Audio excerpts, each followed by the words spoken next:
When the staff blocked Noah and me, the coin purse in my hand fell to the ground with a clatter.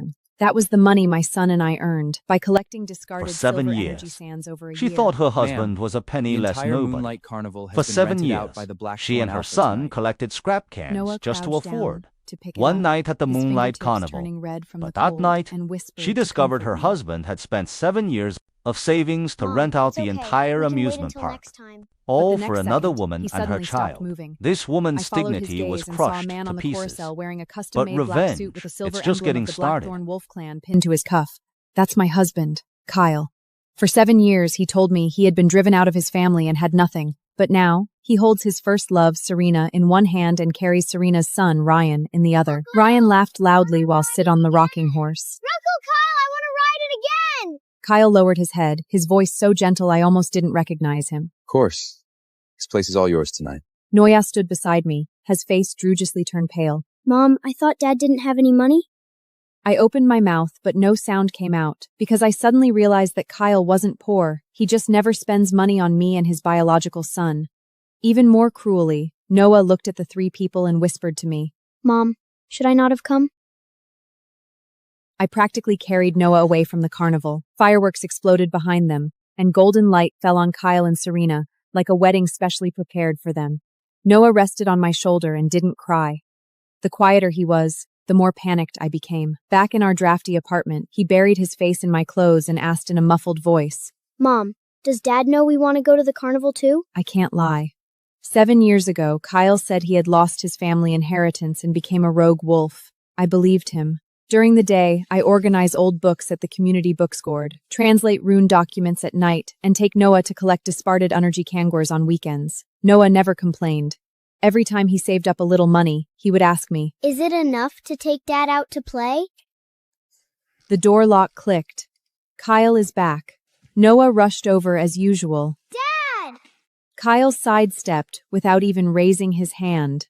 Noah paused for a moment, then quickly pulled out a crumpled ad flyer. Dad, can I have this magic remote control car? My classmate said it can transform into a wolf cub. Kyle, taking off his coat, said dismissively. We'll talk about it later. In the past, Noah would have immediately agreed. But tonight, he clutched the ad flyer tightly, his voice trembling. Why is it always later? Kyle finally looked up at him, his eyes full of impatience.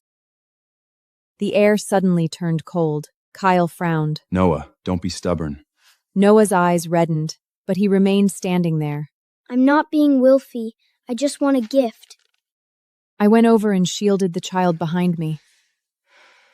Kyle, is it so hard to just say yes to him this once? Kyle looked at me like I was someone who had suddenly lost their sense of propriety. Elena, are you going to make a scene too? For a moment, I almost burst out laughing. Making a scene? Noah and I wore old clothes, ate discounted canned food, and couldn't afford to turn on the heat in winter. He, however, could book the entire carnival and play with other people's children until late at night. Now he says we're making a scene? Noah suddenly tugged at my sleeve and whispered. Mom, let's forget it. But his hands kept shaking. Kyle was probably finally stung by that slight tremor and casually said, Okay, I'll buy it tomorrow. Noah looked up abruptly. Really? Kyle had already headed towards the bathroom.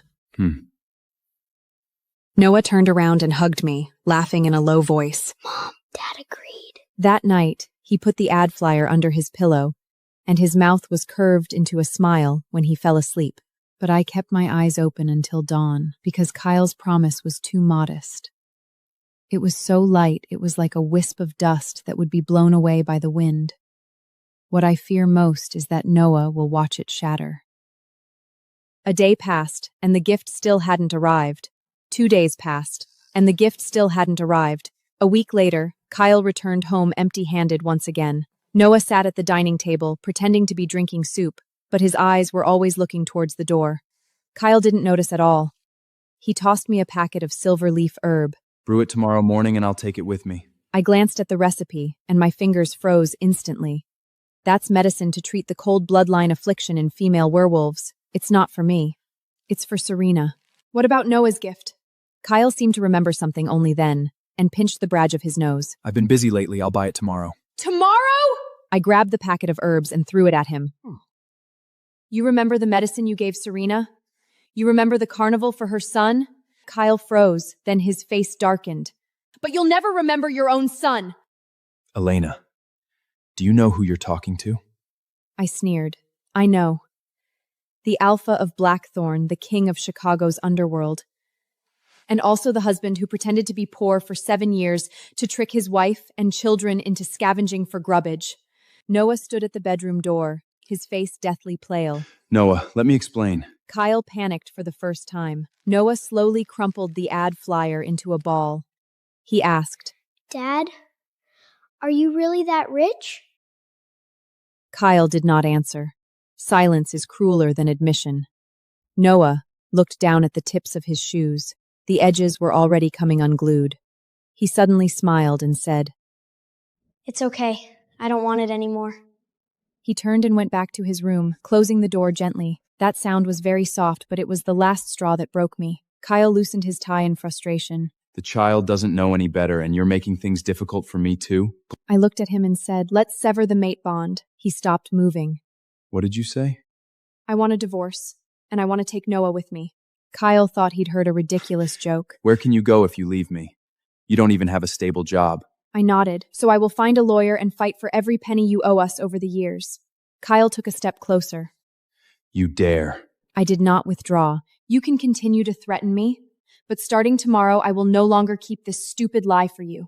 A chill flashed in Kyle's eyes. Just then, suppressed sobs came from Noah's room. I pushed Kyle aside and rushed in. Noah hid under the covers, crying and trembling. That still kept saying, Mom, don't argue with Dad. I hugged him and asked of him seriously for the first time, Noah, if Mom and Dad separated, who will you live with? He was so frightened that he neatly grabbed me tightly. Mom, please don't abandon me.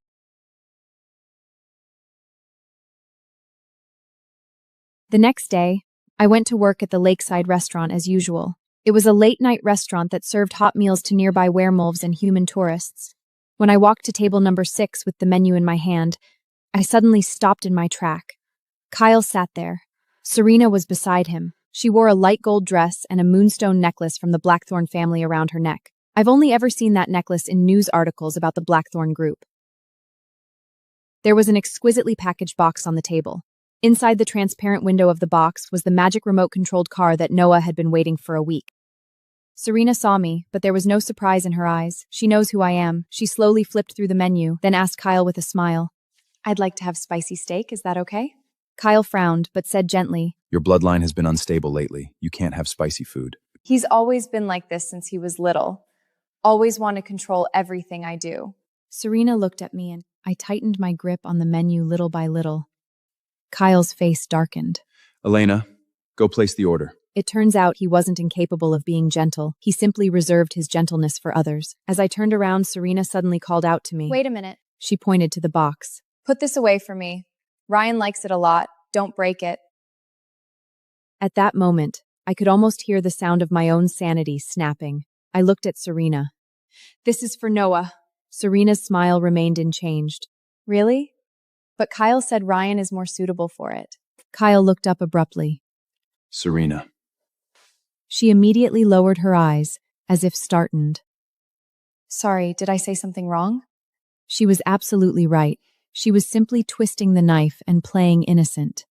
The restaurant owner rushed over, and seeing me standing still, he yelled in front of everyone. Elena, do you even want to keep your job? The customers are waiting. A waiter carrying hot soup passed by, and the owner pushed me, spilling the whole bowl of soup onto my shoulder. The scalding pain flared up, and I gasped. Kyle suddenly stood up. I thought he would at least ask me one question, but Serena suddenly clutched her stomach. Kyle, it hurts so much. Kyle stopped in his tracks. The next second, he picked up Serena and rushed out of the restaurant. He never looked back at me from beginning to end. The boss was still yelling. Stop playing the victim, wipe it clean, and get back to work. I looked down at the soup stains all over my body, and suddenly I didn't feel any pain at all. What really hurts is knowing that Noah will still be waiting for the door to open tonight. He waits for his father to bring back the gift that will never belong to him. When I got home covered in oil, Noah was doing his homework at the table. When he saw me, he immediately ran over. Mom, Are you hurt? I shook my head with a smile. I bumped into it by accident. Noah didn't believe me and stood on tiptoe to look at my shoulder. Who bullied you? I almost cried. This child don't even dare to voice his own hurt, yet he's always the first to notice my pain. Mommy saw that remote control car today. Noah's eyes lit up for a moment. Did Dad buy it? I bought it. The door lock clicked. Noah immediately stood up straight. Even his breathing became soft. Kyle walked in, empty-handed. Kyle pulled me into the bedroom, frowning as he looked at my shoulder. What's going on at the restaurant? I stared at him. Where are the toys? He was taken aback. What toy? I was so mad I almost laughed. The one you bought today? Sitting on Serena's table? Kyle's eyes darted away. I lost it. I'll buy it tomorrow. It's tomorrow again. In the bathroom, I received a friend request from a stranger. The profile picture is of Serena. I clicked on her social media posts. Ryan hugged the remote-controlled car, smiling broadly. The caption reads, "Thank you, best man in the world. My son and I both love him."